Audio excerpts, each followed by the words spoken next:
fabriquons un marcasse en mode traditionnel, façon marquaire. Et le lait qui a été mis en œuvre, donc on a 300 litres de lait qui est déjà transformé en fromage, qui est en cours de préparation. Donc ce lait vient des 30 vaches vosgiennes qui sont présentes sur le site. Donc ces 30 vaches vosgiennes, on les filait en concours hier, concours départemental du Haut-Rhin. Et aujourd'hui, elles seront présentes pour le défilé des grandes championnes à 15h. Donc ces vaches, vous vous en doutez, elles ont été traites. Elles ont été traites hier soir, elles ont été traites ce matin, et c'est donc ce lait qu'on va retrouver dans la cuve. Mais c'est une pratique alsacienne essentiellement qui s'explique par la géographie alsacienne. Côté alsacien, on a des vallées qui sont enclavées, qui sont très rocheuses et qui ne peuvent pas être exploitées sur les pentes. Donc les Alsaciens, très vite, au 7e, 8e siècle, se sont mis à exploiter les gros plats qui couronnaient les montagnes, qui sont aujourd'hui les hautes chaudes, qui ont été défrichées dès cette époque, et qui permettent aux familles d'éleveurs de vivre. Côté Vosges, pourquoi notre principal appartement côté département des Vosges? Parce qu'on est sur des reliefs qui sont beaucoup plus doux et qui peuvent être exploités toute l'année à proximité de la maison d'habitation. Donc j'ai une question sur l'outil que Mathieu utilise. Le terme technique c'est un brasseur, mais c'est un brasseur à sapin. Donc en fait, ce n'est pas un outil qui a été confectionné à partir de morceaux de sapin, c'est directement un petit sapin qui a été coupé, séché avec une certaine technique d'humidité et de température pour que les branches soient légèrement refoulées. On va dire qu'il y a son climat, son terroir. Et grâce à Ron Sidéré, c'est marrant que c'est celui qui a gagné aujourd'hui le concours. Et c'est vraiment une bonne surprise pour eux. Alors cette vache, en fait, avec l'amélioration génétique, on a réussi aujourd'hui à faire des vaches qui sont qu'on dit mixtes. La Vosgienne est aussi bonne pour la viande que pour le lait. Et donc c'est pour ça qu'elle fait partie aujourd'hui de ses occupantes dans les fermes ouvertes. Alors ça c'est la plus belle. Alors je suis à côté de moi. Déjà, bon, on le présente plus, Jean-Paul, là c'est pas d'en parler, tout le monde te connaît ici. Dany Verret qui est là, derrière, et lui, Dany, c'est sa vache qui vient de gagner le trophée. Et Dany Ferrobert du Burwald, c'est des vaches qui vont être bientôt sur le massif du Petit Ballon. Et j'ai à côté de moi, là à gauche, c'est Jean-Michel. Jean-Michel qui est donc jury sur les concours. Et donc là, Jean-Michel, dis-nous pourquoi, parle-nous un peu de ces deux vaches, toi qui t'y connais. La première, donc, c'est un petit peu un classement en marge du concours des techniques professionnelles. Donc, c'est elle que j'ai désignée plus belle ambassadrice du massif. Donc, la Vosgienne, elle se reconnaît parmi toutes grâce à sa robe assez particulière, qui est variable aussi d'un animal à l'autre, mais là, il fallait retenir la vache la plus photogénique. Donc, j'ai retenu cette vache. La robe, elle est irréprochable, elle a un très bon corps, très régulier. La tête aussi m'avait impressionné parce qu'on demande aux Vosgiennes d'avoir une tête assez courte, un mufle assez épais, un chanfre assez droit, donc c'est ce qu'on retrouve chez cet animal. Et puis elle est superbement coiffée, on voit là avec deux belles cornes qui semblent un petit peu défier le ciel. Et puis dans son format aussi, j'ajouterais que pour monter près du ciel, il faut déjà être près de la terre. Donc cette vache, elle est quand même pas très haute, elle reste dans un format assez bas, près du sol. Donc c'est ce qui m'avait aussi séduit. Elle a aussi, on voit des bonnes jambes, ceux qui connaissent les bonnes pattes, des moments arrière très secs. Non, donc la ferme de l'Estive qui produit des superbes fromages à Sondernac. Regardez comme elle est belle, celle-là, Jean-Michel, adorable.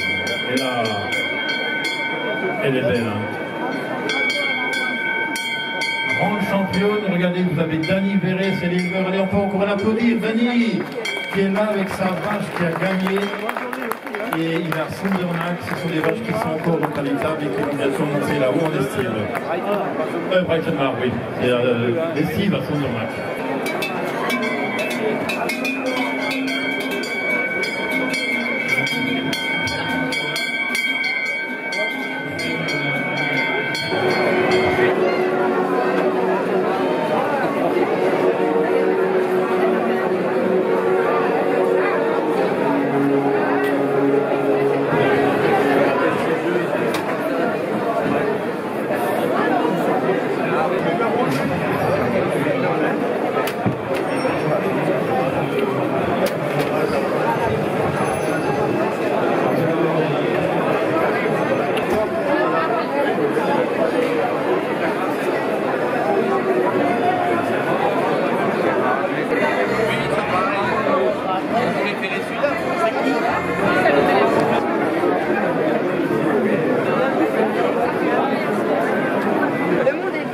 oui, oui. Ah oui, j'avais beaucoup aimé aussi ça là. Super. Super. D'accord, d'accord. Du coup, en voyant... Bon ben voilà. Voilà, c'est... Voilà. Ouais, ouais, vous aussi, ouais. Au revoir.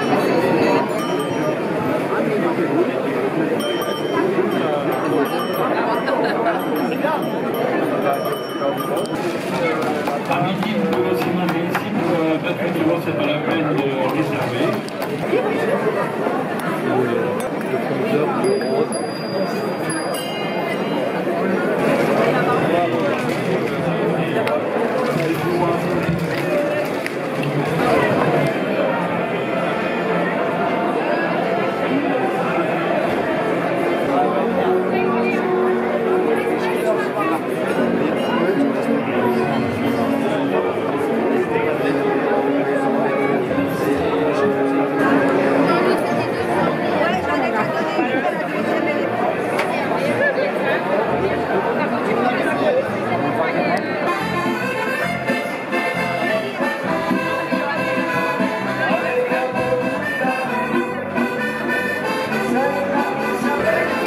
L'aubergiste, il démarre au début.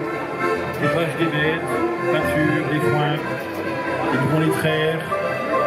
Après, ils s'occupent du lait. Et après, bien sûr, il y a un travail pendant 21 jours dans la cave.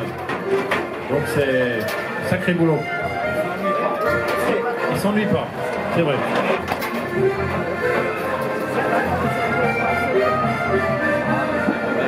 Alors si vous avez un petit gobelet, vous pouvez le mettre sous le petit lait qui s'écoule là pour le goûter. Hein. Le sérum, c'est encore quelque chose qui est très riche. Alors le cœur de massif, comme l'a dit Éloi, c'est un fromage qui est né il y a une dizaine d'années à peu près, avec la volonté d'éleveurs de vaches vosgiennes, uniquement des vosgiennes. Et donc il y a 13 producteurs sur le massif des Vosges qui font ce fromage que vous pouvez trouver à l'entrée là dans les... Alors c'est un fromage qui se travaille très très bien, qui fond. Vous pouvez faire des raclettes avec, hein. Ouais. Et vous aurez une raclette qui va être homogène, elle ne va pas fondre complètement.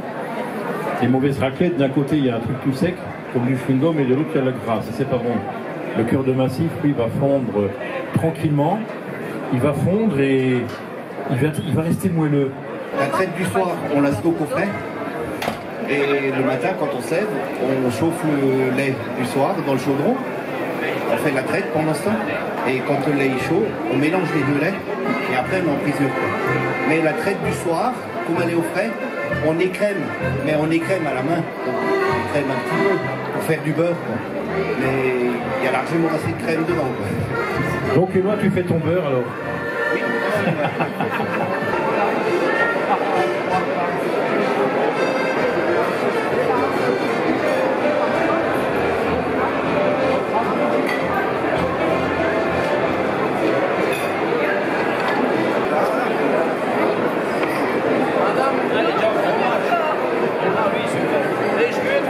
Oh, il y a une